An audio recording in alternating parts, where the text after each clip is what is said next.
Well, Eric Swalwell wants to launch an investigation against Axios because they're the ones that broke the story about his little, what would you say, honeypot?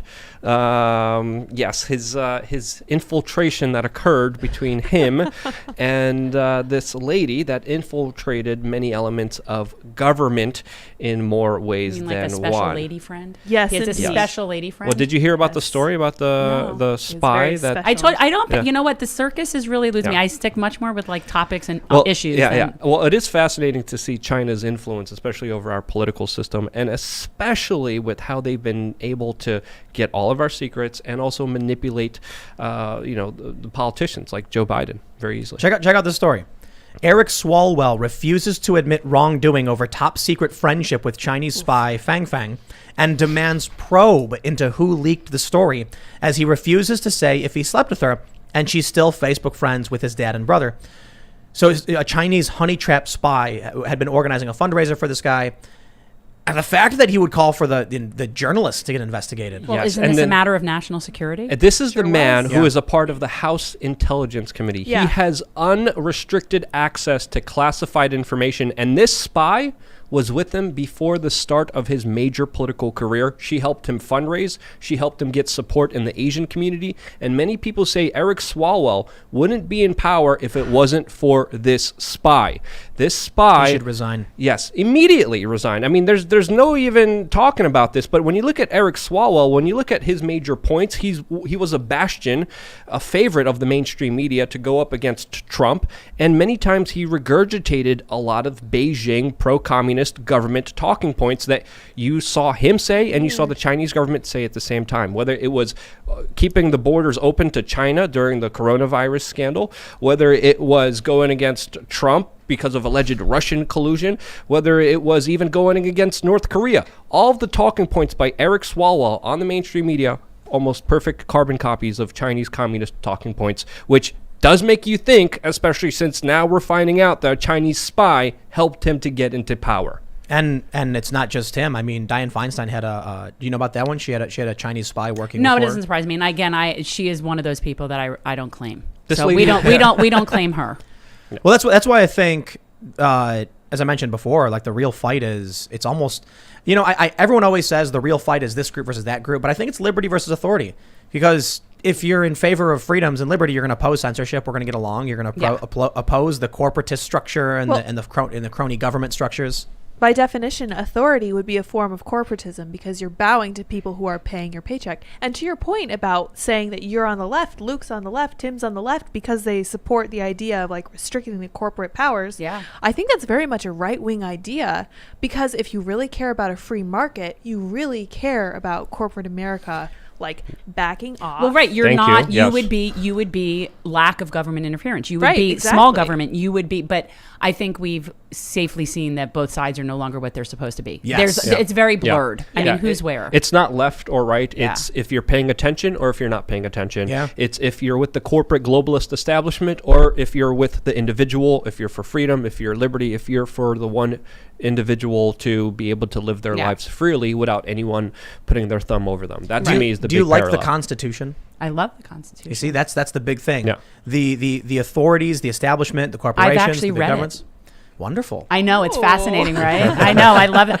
I love when people start saying something I'm like, well, I've read it, so I'm quite familiar. But no, I take that very seriously. I wouldn't swear over a Bible, but I'd swear over the Constitution. Oh yeah, absolutely. Me too. Yeah. They have, I say they, but like these big corporate interests, these authoritarian, these despotic government officials have tried so hard to crush the working class, and the Constitution has been our saving grace. Right now, with the lockdowns, with what's happening. First thing I want to say, just to keep in kind of line, we're talking about this, the Chinese spies and stuff. Why isn't China under a lockdown? What's going on? How come we're seeing these big resurgences in Europe and the U.S., but nothing in China? I don't know. It's I find weird. it all very... Look, I've had a lot of questions about this whole thing from the beginning. Like, I am not a COVID denier. I am a complete denier of our ability to contain it and control it. So, to me, I'm also a Darwinist. Let me be... I mean, it's sad. I'm not denying that it's happening. And I'm doing everything I can to be respectful. That doesn't sound very leftist. I'm doing no, but I also told you when it comes to things like civil liberties, I'm very libertarian.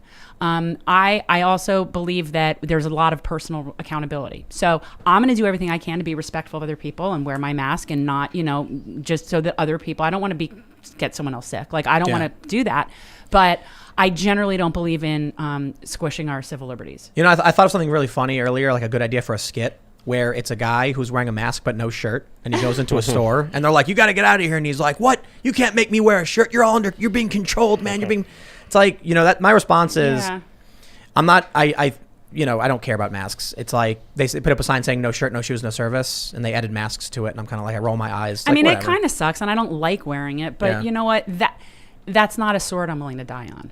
Yeah. I don't. It doesn't matter. So I forgot exactly where I was going with everything, but I was going to say that the lockdown has been this massive transfer of wealth in more ways than just shutting down small businesses and keeping open big corporations. The vaccine itself is a massive transfer of wealth. Guaranteed contracts to big pharmaceutical companies, and then they tell them straight up, get the vaccine as fast as possible. There's no liability for you. They're exempt, and then you'll get a guaranteed $2 billion sale. So that's our tax money. I won't take it. You won't? No. You want to know why I won't? Because they were warned. UK just warned people not to take it if you have allergies.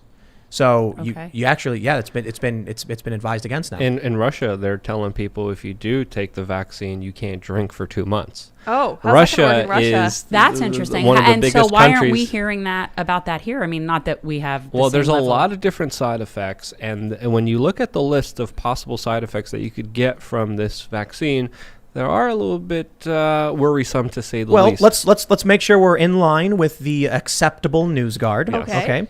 The NPR reports UK regulators tell people with severe allergies not to get the vaccine.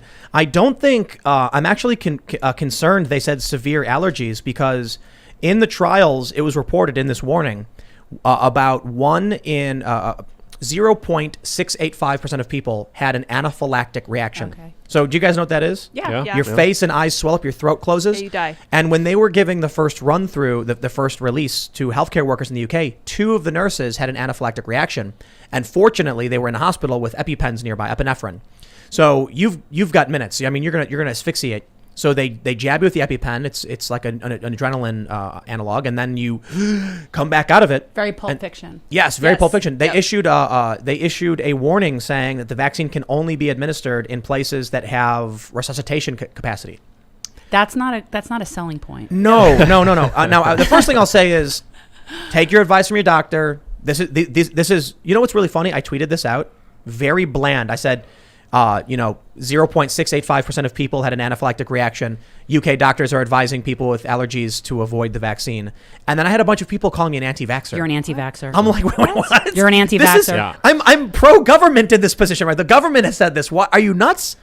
Yeah, you run the risk of, it's crazy. You could get banned for saying this stuff. And I'm reading NPR. They're warning us about this. Biden just tweeted out that he wants 100 million vaccines. Yeah. Well, that's the one thing during the presidential debates that Biden and Trump were all on page of. They argued about everything except for the vaccine and how much we need it, how quickly we need to get it out there to everyone.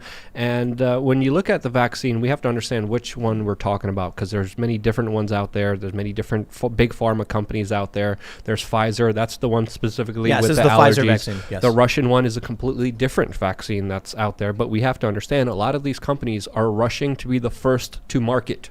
That's a very important economic term for companies that want to make a lot of money.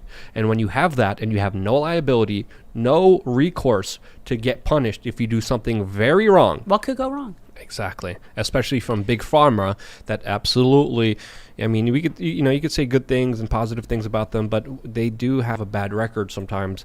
When we I'm not saying anything positive about that. Well, that depends. There's some people that say that big pharma saved their lives, but with our tax dollars. Well, a lot of the medicine, especially now, that's being used to treat COVID-19 patients, was subsidized by the taxpayer, and now it's being sold at the highest bidder for thousands of dollars at the hospitals, which is absolutely ridiculous. That's how all of it happens. Meanwhile, when and there's doctors. There was a pathologist on YouTube. His name's Chris Martinson. He just released a video talking about alternative solutions that there's scientific studies behind that might actually work, that have been promising. His video gets censored. His video gets taken down. It was You're fully not allowed deleted to on do YouTube. that. Yeah. Well, look at one of the craziest things was Breitbart getting censored on Facebook. And, you know, I made the joke about NewsGuard because are you familiar with NewsGuard? I reference them quite a bit. They're Microsoft funded, right? I have no idea. It's they give a rating to news outlets as like green check mark or exclamation point.